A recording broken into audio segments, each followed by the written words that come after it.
दार्शनिक चर्चा से आप लोग जुड़े हुए थे। मैं आप सबको बिल्कुल धरातल की थोड़ी बात और धरातल की चर्चा से आपको रूबरू कराऊंगा।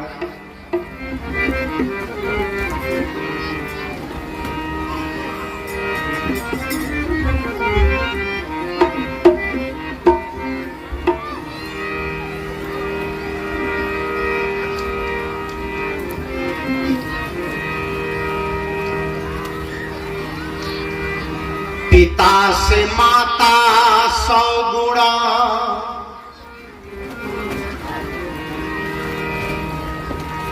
पिता से माता 100 गुणा,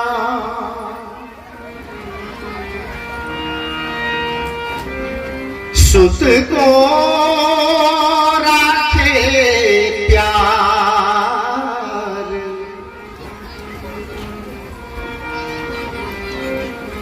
माता से हरि, माता से गुरु 100 गुणा। सीटी नहीं आनी चाहिए। माता से गुरु 100 गुणा, ये जीवन करत सुधार।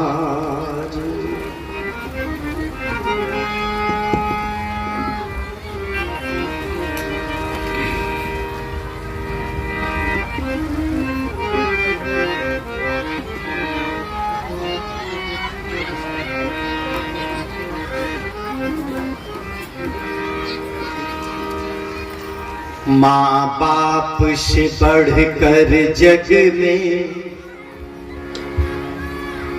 कोई दूजा नहीं खजाना। जिसने तुझे जन्म दिया रे, दिल उसका नहीं दुखाना। माँ बाप से बढ़कर जग में कोई दूजा नहीं खजाना। जिसने तुझे जन्म दिया रे, दिल उसका नहीं दुखाना। जिसने तुझे जन्म दिया रे, दिल उसका नहीं दुखाना।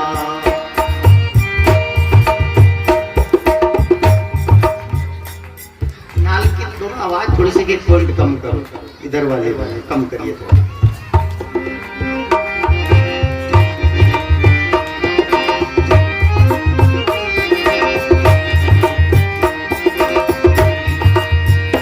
माँ बाप से बढ़कर जग में कोई दूजा नहीं खजाना।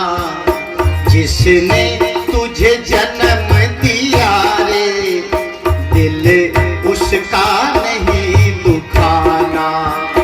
जिसने तुझे जन्म दिया रे, दिल उसका नहीं दुखाना।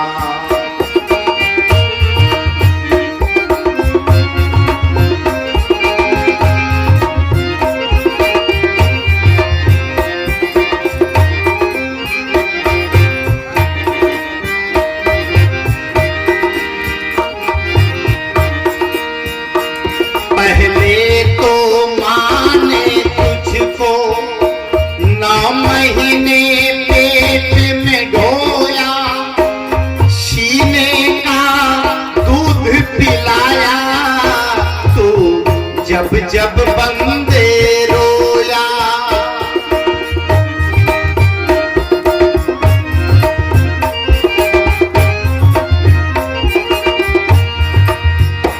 पहले तो माँ ने तुझको 9 महीने पेट में ढोया, सीने का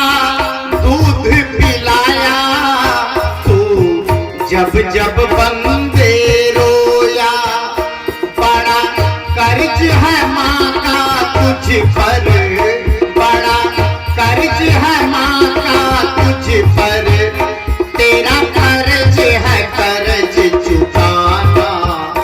जिसने तुझे जन्म दिया रे, दिल उसका नहीं दुखाना। जिसने तुझे जन्म दिया रे, दिल उसका नहीं दुखाना। माँ बाप से बढ़कर जग में कोई दूजा नहीं खजाना। जिसने तुझे जन्म दिया रे, दिल उसका नहीं दुखाना।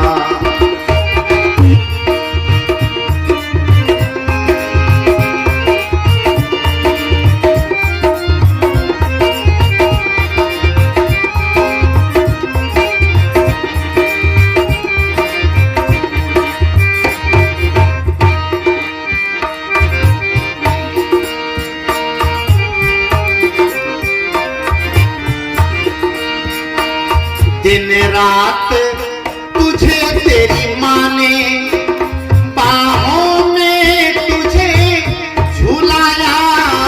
दिन रात तुझे तेरी माँ ने बाहों में तुझे झुलाया। खुद गीले में है सोई, सूखे में तुझे सुलाया।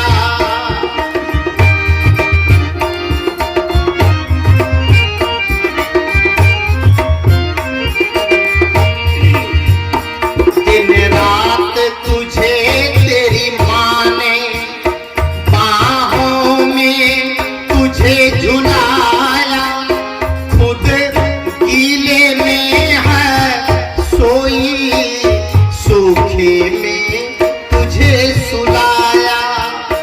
तुम कोई भी दुख दे कर, तुम कोई भी दुख दे कर नहीं माँ को कभी रुलाना। जिसने तुझे जन्म दिया रे, दिल उसका नहीं दुखाना। जिसने तुझे जन्म दिया रे, दिल उसका नहीं दुखाना। माँ बाप से बढ़कर जग में कोई दूजा नहीं खजाना। जिसने तुझे जन्म दिया रे, दिल उसका नहीं दुखाना।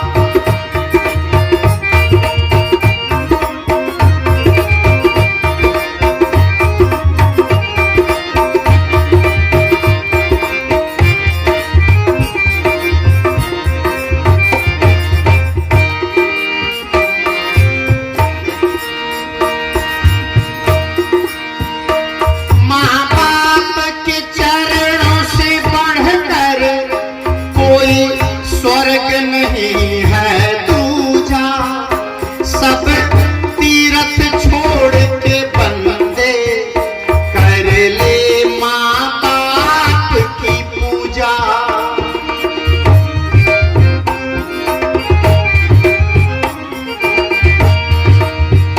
माँ बाप के चरणों से बढ़कर कोई स्वर्ग नहीं है दूजा। तीरथ छोड़ के बंदे कर ले माँ बाप की पूजा। इस जन्म मरण के दुख से, इस जन्म मरण के दुख से मर कर है मुक्ति पाना। जिसने तुझे जन्म दिया रे, दिल उसका नहीं दुखाना। जिसने तुझे जन्म दिया रे, दिल उसका नहीं दुखाना। माँ बाप से बढ़कर जग में कोई दूजा नहीं खजाना।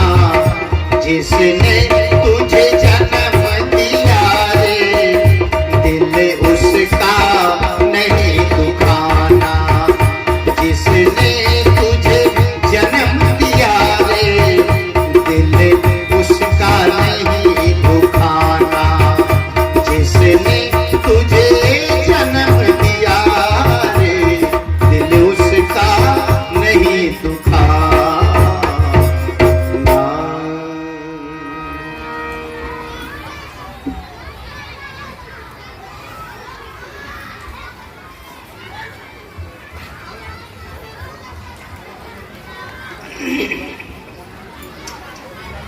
बंधुओं,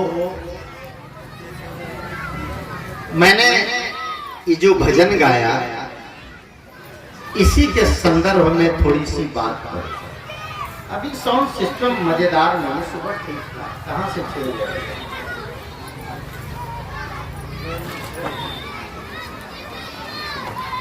मैं कह रहा हूं कि मैं इस संदर्भ में थोड़ी सी बात करूं। अभी बहुत लंबी चर्चा आप लोग सुने कि भगवान की पूजा नहीं करनी है, ठीक है, मंदिर नहीं जाना है, ठीक है, सरस्वती को नहीं मनाना है, ठीक है, शंकर जी को जल नहीं चढ़ाना है, ठीक है, ये तो सिद्धांत की बात है और बहुत अच्छी बात है। लेकिन जीवन में पूजा किसकी करनी है? देव कौन है, देवता कौन है, देवी कौन है, इस पर भी विचार होना चाहिए। देवी और देव का मतलब क्या है? ध्यान दीजिएगा, देव किसे कहते हैं, देवी किसे कहते हैं? देवी और देव का मतलब होता है जो हमें देने वाले का नाम देवता है, देने वाले का नाम देवी है और देने वाले का नाम देव है। जो दे, जिसने हमें शरीर दिया वह देव है। जिस मां ने हमें अपना आंचल दिया वह देवी है। जिस मां ने अपना पेट काट कर हमें अन्न खिलाया वह देवी है। जिस पिता ने हमारे जीवन के भरण पोषण के लिए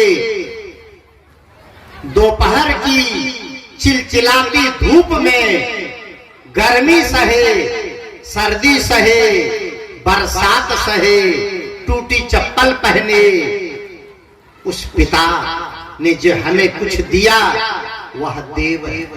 कभी इस पर विचार होना चाहिए, कभी इस पर चिंतन होना चाहिए, कभी इस पर मनन होना चाहिए। ये माता पिता का सम्मान जिस घर में नहीं है, आप याद रख लेना, उस घर में संपत्ति तो आ जाएगी, उस घर में सम्मान नहीं मिलेगा, उस घर में अमन चैन नहीं आएगा, उस घर में बच्चों को अच्छे संस्कार नहीं मिलेंगे, उस घर में बच्चों को सदाचार की शिक्षा नहीं मिलेगी और उस घर के बच्चे कभी भी माता पिता के आज्ञाकारी नहीं बन सकते। अफसोस होता है इस बात को कहते कि आज बच्चे बहुत अच्छे मीडियम में पढ़ रहे हैं, अच्छे स्कूल में पढ़ रहे हैं, इंग्लिश मीडियम में पढ़ रहे हैं, स्कूल टॉपर बन रहे हैं, स्टेट टॉपर बन रहे हैं, अंग्रेजी में उन्होंने अच्छे अच्छे कोर्स कर लिया है और 90+ मार्क्स हैं, अच्छी उनको नौकरी मिलने की संभावना है। और कुछ बच्चों को बढ़िया बढ़िया पैकेज मिल जाता है, कुछ बच्चों को बढ़िया बढ़िया सैलरी मिल जाती है, बच्चे अपनी जिंदगी को सेटल कर लेते हैं। बच्चों को अच्छे स्कूल में पढ़ाया तो जरूर, लेकिन बच्चों को आपने ये संस्कार नहीं दिया कि जीवन में माता पिता का क्या मूल्य होता है, नहीं बताया, सिखाया नहीं। ये बच्चे और बच्चियां, ये बेटे और बेटियां, मैंने कल थोड़ी सी चर्चा की थी मोबाइल के बारे में। ये मोबाइल की वजह से बच्चे आज बहुत स्मार्ट हो रहे हैं, बच्चे बहुत अच्छा एजुकेशन ले रहे हैं, लेकिन मैं निवेदन करना चाहूंगा, हमारे ऋषियों ने कभी ये शंखनाद किया था कि बच्चों को बताइए कि मातृदेवो भव, ये शंखनाद है हमारे वैदिक काल का, भूल गए? मां कभी नहीं सिखाती है कि मातृदेवो भव है, ये पिता नहीं सिखाते हैं बच्चों को पितृदेवो भव है, ये माता पिता दोनों मिलकर नहीं सिखाते हैं आचार्य देवो भव, अतिथि देवो भव, ये नहीं सिखाते हैं। ये माता पिता सिखाते हैं 9 दिन के लिए दुर्गा बन के आती है, वो असली देवी है, उसकी पूजा करो। आश्चर्य होता है मुझे कई बार, बाप ने कपार का पसीना बहाकर पैर तक लेके चला, बाप फटी गंजी पहन करके और बच्चों को हॉस्टल में रख करके पढ़ाया, बाप घर में नमक रोटी खा करके और बच्चों को मेस में खाने के लिए पैसा जमा कराया, और वह बच्चा पढ़ लिख करके फर्स्ट डिवीजन पास हुआ, तो माँ बाप भी कहता है बाबू पहले 1.25 किलो लड्डू हनुमान जी को चढ़ा दिया। कैसी भावना, कौन सिखाएगा, ये कौन बताएगा?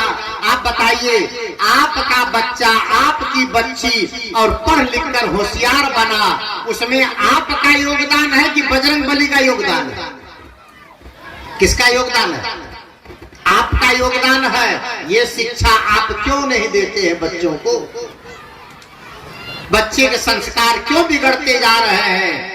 बच्चे क्यों दुराचारी होते जा रहे हैं? बच्चे क्यों अवज्ञा करते जा रहे हैं? आज माता पिता का सम्मान नहीं हो रहा है, बड़े बुजुर्गों का सम्मान नहीं हो रहा है, आजकल परिवार सीमित होता जा रहा है, आजकल परिवार में माता पिता का स्थान खत्म होता जा रहा है।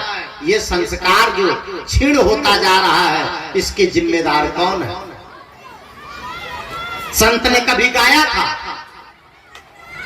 रामचरितमानस की पंक्ति है कि प्रातः काल उठी कै रघुनाथा, मातु पिता गुरु ना वही माथा। ये शिक्षा बच्चों को दे रहे हैं। कितने घर में माता पिता हैं जो बच्चों को ये सिखाएं कि सुबह उठ करके माता पिता दादा दादी को पहले प्रणाम करना चाहिए है? कितने घर के माता पिता बड़े बुजुर्ग ये सिखाते हैं कि माता बच्चों को प्रातः काल ब्रह्म मुहूर्त में उठना चाहिए। कितने बुजुर्ग खुद नशेबाज हैं तो बच्चे घर में नशा करना सीख जाते हैं। कितने घर में बड़े बुजुर्ग ऐसे हैं अपना ही बेटा को गुस्सा में कह देते साला, कह देते अपना ही बेटा, अपना ही पोता को अपशब्द बोल देते हैं, अपने ही पोते को नशा करना सिखा देते हैं। ये संस्कार कौन बिगाड़ रहा है? एक दादा ने कहा पोता से, ए बेटा, ए बाबू, तुम्हारी माँ घर में चूल्हा जला रही है, भोजन बना रही है, एगो बीड़ी जरा वही चूल्हा से लगा के ले आओ, सलाई हमारे पास नहीं।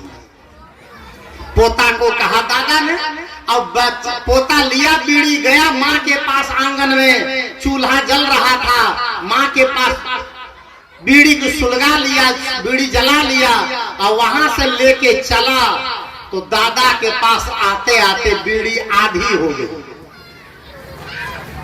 दादा ने कहा बीड़ी आधा केना हो गलो रे बाबू? दादा ने कहा बीड़ी आधी कैसे हो गई बाबू? तो पोता कहता है नहीं खींचती हूं नहीं तो बुतइए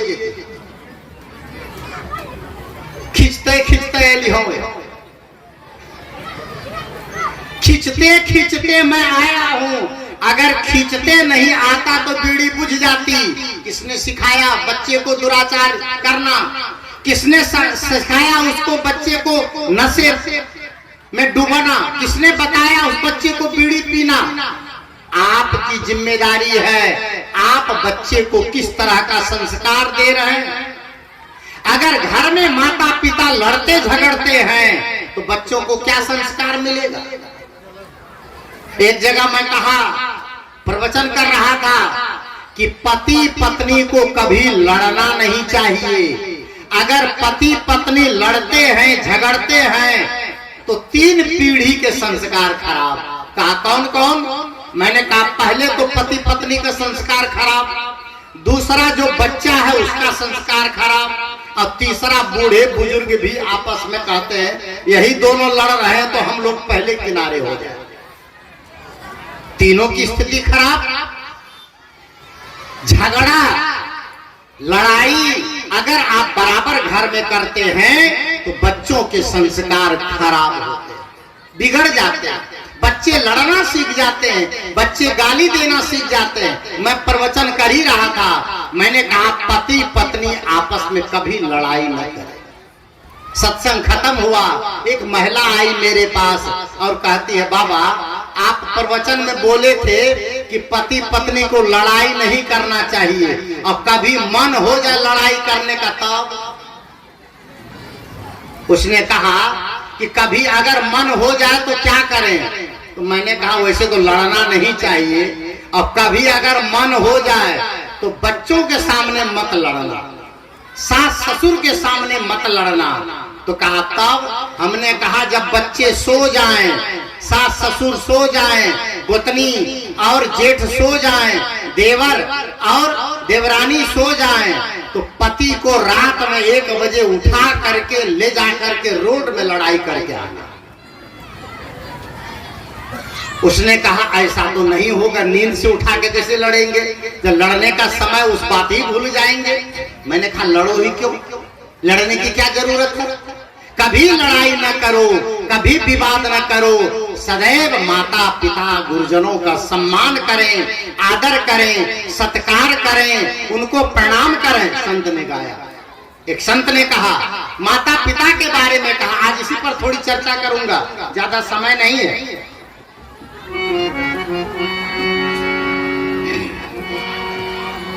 मात पिता सदगुरु चरणों में दंडवत बारंबार, हम पर किया बड़ा उपकार, हम पर किया बड़ा उपकार।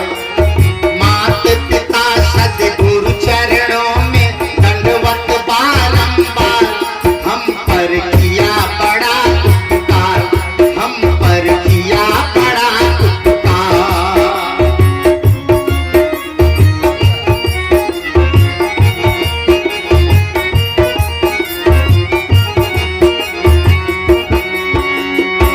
माता ने जो कष्ट उठाया वह ऋण कभी न जाए चुकाया। उंगली पकड़ कर चलना सिखाया, ममता की थी शीतल छाया, ममता की थी शीतल छाया। जिनकी गोदी में पल कर हम कहलाते होशियार, हम पर किया बड़ा उपकार, हम पर किया बड़ा उपकार।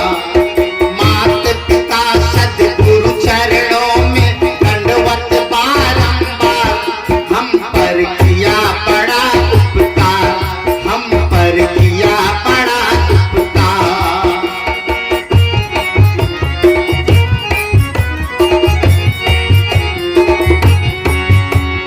पिता ने हमको योग्य बनाया, कमा कमा कर अन्न खिलाया।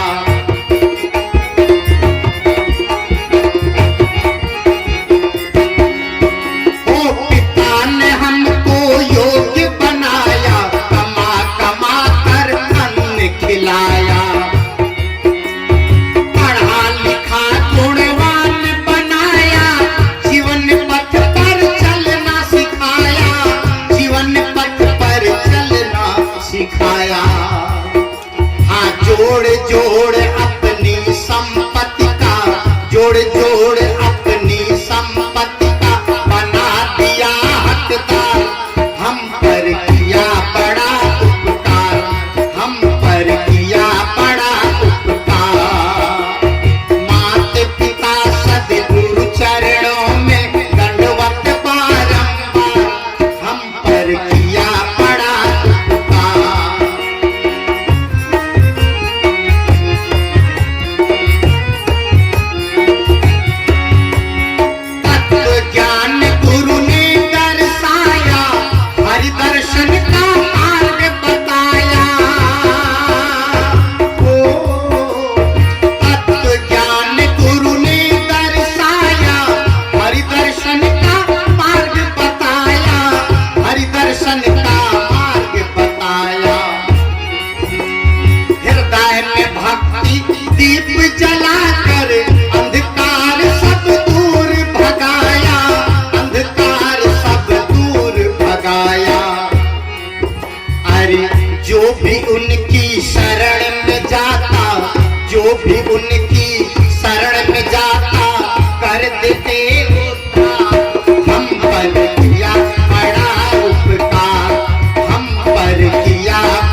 जिंदगी को सुखमय बनाने के लिए परिवार को सीमित कर दिया।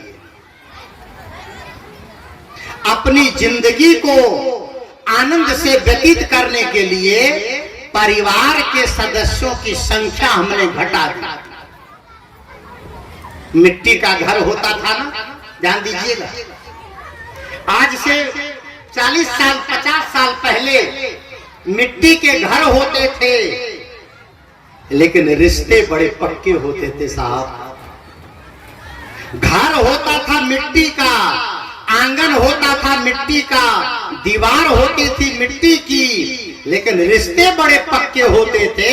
उस कच्चे मकान में, मिट्टी के मकान में 10-10 लोग रहते थे, लेकिन कभी कोई झंझट, कभी कोई विवाद नहीं होता। सब प्रेम से रहते थे, प्यार से रहते थे, एक दूसरे के सुख दुख को अपना सुख दुख समझते थे। और आज परिवार इतना संकुचित हो गया, इतना सीमित हो गया। एक स्लोगन चला था हमारे देश में परिवार के बारे में, हम दो और हमारे, सुने हैं आप लोग, कई बार सुने होंगे, हम दो और हमारे दो। तो हम दो में कौन कौन है? हम दो में कौन कौन आए? बुढ़वा बुढ़िया, पति पत्नी, जवान जो लड़के और बहू है, हम दो। और हमारे दो में कौन आ गए? बच्चे। बस ये परिवार हो गया। हम दो और हमारे दो, और जिनसे तुम दो उसको धक्का मार दो, तो उसको किनारे कर दो, उससे कोई मतलब नहीं है।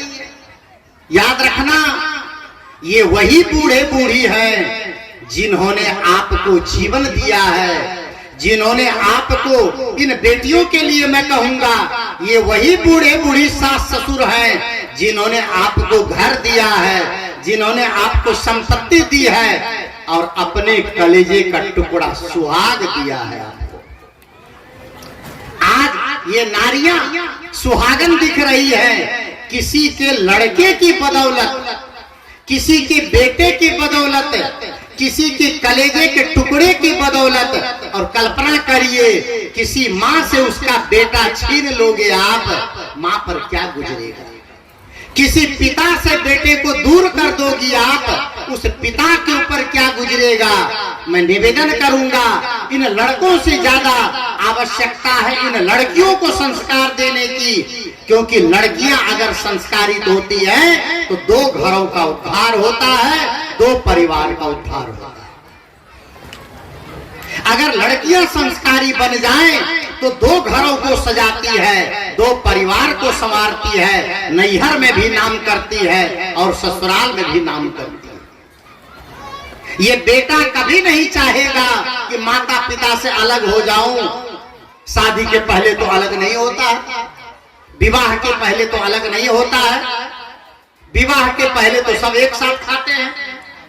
बचपन में 4 भाई हैं और चारों लड़ते हैं माँ के लिए, ये माँ मेरी है, माँ मेरी है, माँ मेरी है। और वही माँ बूढ़ी हो गई और चारों बेटे की शादी हो गई, तो बचपन में लड़ते थे माँ मेरी है, माँ मेरी है, और आज लड़ते हैं अब माँ तेरी है, अब बाप तेरे हैं। जो बूढ़े बूढ़ी, जो पति पत्नी, जो माता पिता 7 जन्मों तक साथ रखने का वादा किए, उस माता पिता को आपने बांट दिया, कह दिया कि 30 दिन आप रखो, 30 दिन आप रखो, और दोनों को आपने अलग कर दिया। ये जीते जी नरक भोगना है, ये पारिवारिक सुख आपको नहीं मिल सकता है। मैं कहा कि बेटे की गलती कम होती है और इन बेटियों की गलती ज्यादा होती है। विवाह के बाद ये बेटियां अपने पति के कान में ऐसा मंत्र भरती है, ऐसा मंत्र भरती है, उफ, क्या बताएं, माँ बाप के साथ जीने नहीं देते। लेकिन याद रखना, बस 25-30 साल इंतजार आप भी करना और आपका भी बेटा जवान होगा, और जब आपके हाथ से फिसल जाएगा तब आपको लगेगा कि मुझे तो मेरा ही कर्म फल मिल रहा। एक छोटी सी बात याद आ गई, एक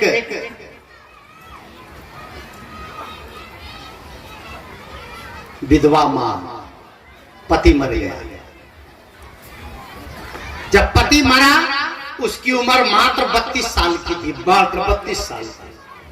पति मर गया किसी कारण से, संजोग से पेट में बच्चा था पति का, और वो बहुत शादी के कई साल बाद गर्भवती हुई, और गर्भवती हुई तो उसका पति अपने बच्चे का मुंह नहीं देख पाया, मर गया। और बच्चा जन्म लिया, मां ने सोच लिया मैं दूसरी शादी नहीं करूंगा, मैं इसी बच्चे का मुख देखकर जीवन गुजार लूंगी, झाड़ू करूंगी, पोछा करूंगी, मजदूरी करूंगी, लेकिन मैं दूसरे मर्द के साथ नहीं जाऊंगा।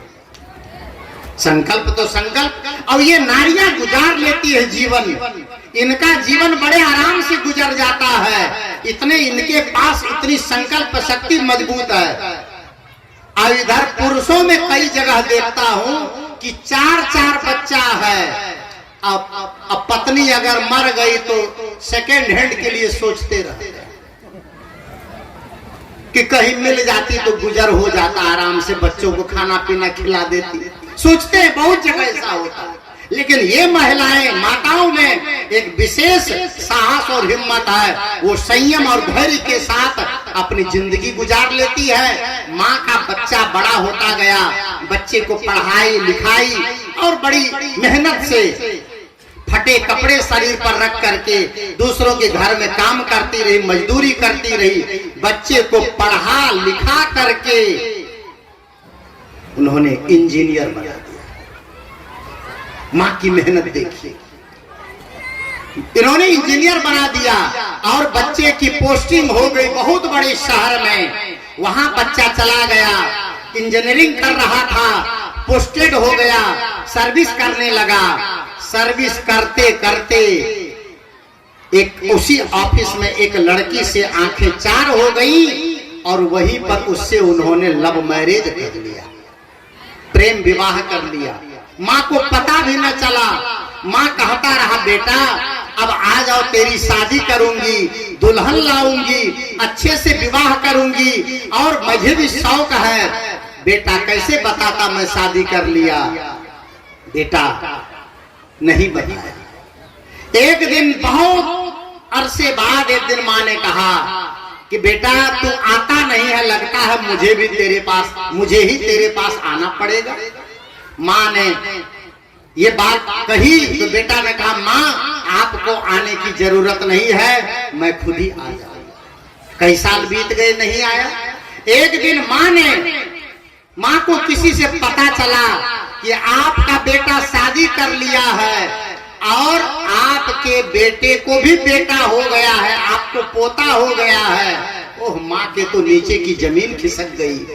शादी भी कर लिया और पोता भी हो गया मुझे, और मैं आज तक उसका मुंह नहीं देखी। माँ से रहा नहीं गया। सतुआ चूड़ा मुढ़ी सब ले दे करके अब गांव की गरीब महिला और बैठ गई, ट्रेन में चली गई बेटे के पास और पहुंच गई उस फ्लैट पर जहां वो रहता था। पहुंचा तो वो ऑफिस में था, बहू घर में थी, पोता खेल रहा था। ओह, पहुंचती है, उसकी पत्नी ने फोन किया अपने पति को। एक बुढ़िया आई है गेट पर और बता रही है कि ये आपकी माँ है, आपने कभी बताया नहीं। उसने कहा अच्छा कोई बात नहीं, आप उसको अंदर बिठाओ, मैं आ रहा हूँ। आया, मिला जुला, खूब बेटे से लिपट के रोई, पोते को देखी, बहू को खूब आशीर्वाद दी। लेकिन बहू ने तो सोच लिया इस बुढ़िया के साथ मुझे रहना नहीं। एक दिन सज धज करके 2-4 दिन 10 दिन रही।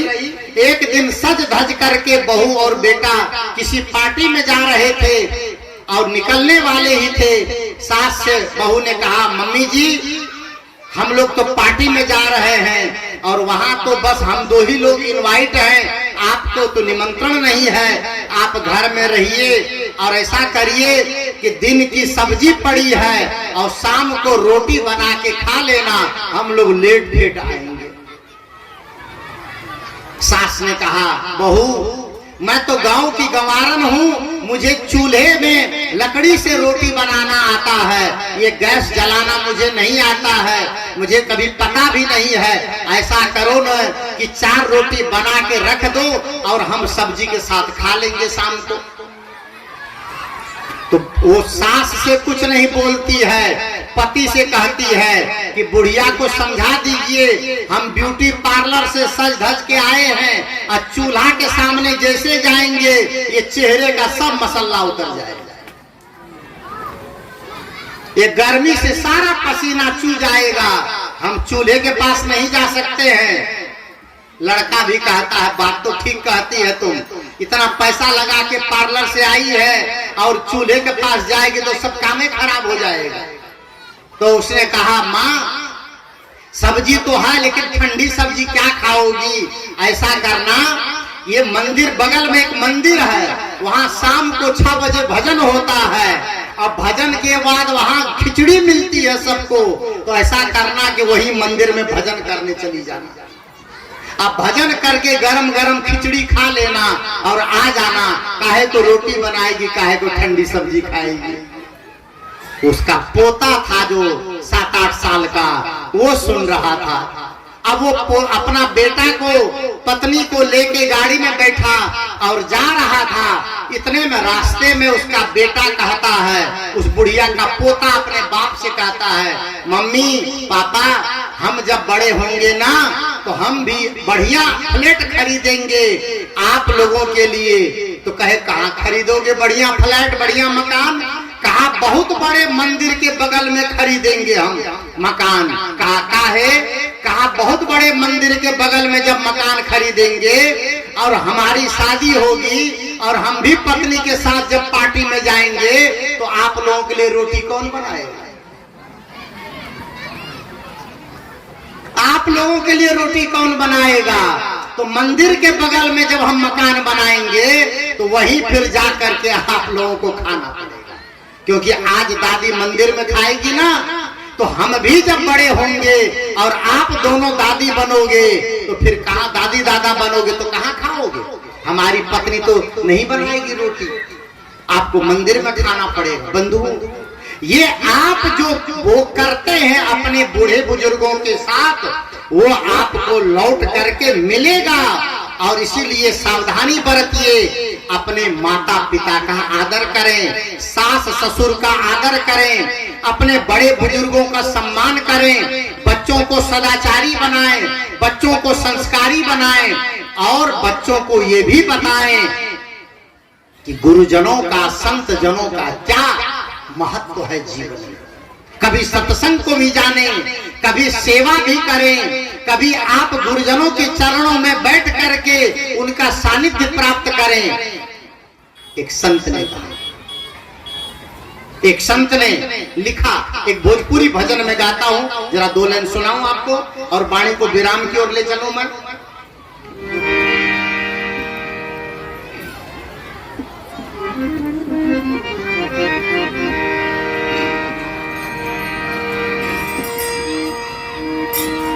ए माई जहरिया रे भैली,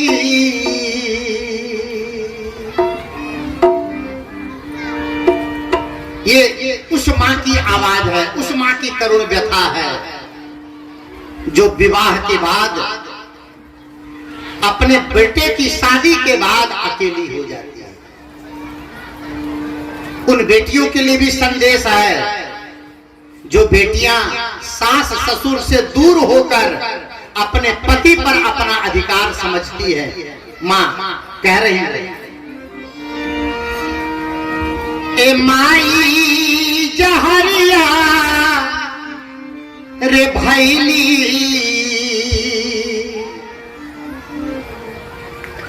अब बहुआ भैली प्यारी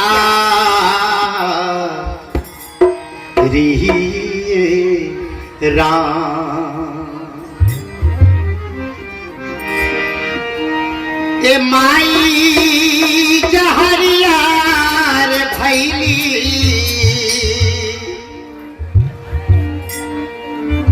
कि बहुआ भैली प्यारी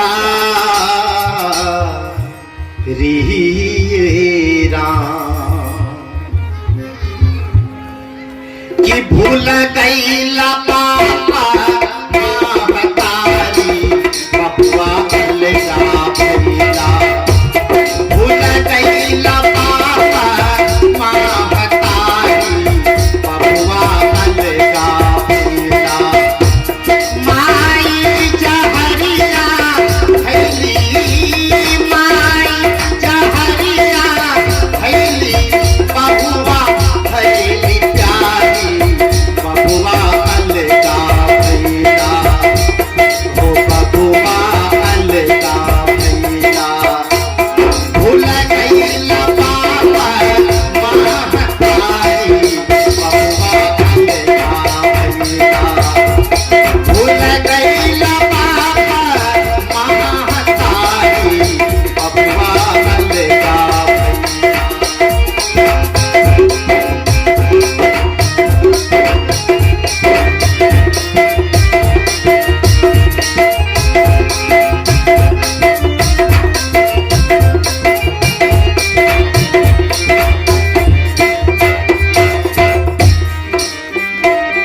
माँ कहती है बेटा अगर तेरी नजर में मैं सम्मानित नहीं हुई तो बहुएं तो दूसरी घर से आई है